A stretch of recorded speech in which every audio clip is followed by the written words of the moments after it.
કરો છો ભાભી? હા, ચોખા ભરું છું બધા. કેમ અલગ અલગ પડીકામાં અલગ અલગ ચોખા છે અને કેમ આ મિક્સ બધા લાગે છે ચોખા?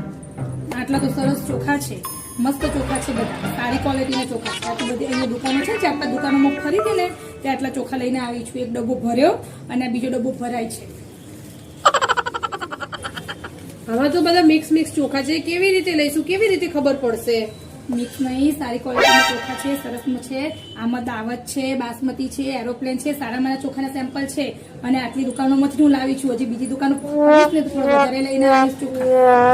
આમાંથી કયા લેવાના? હવે આમાંથી એકેય નહીં લેવાના. હજી પાછી બીજી 4-5 દુકાનો ફરીશ ને બીજા સેમ્પલ લેતી આવીશ. એટલે આપણું આખું વર્ષ ચોખા ના ભરવા પડશે, બધા ચોખા ચાલશે.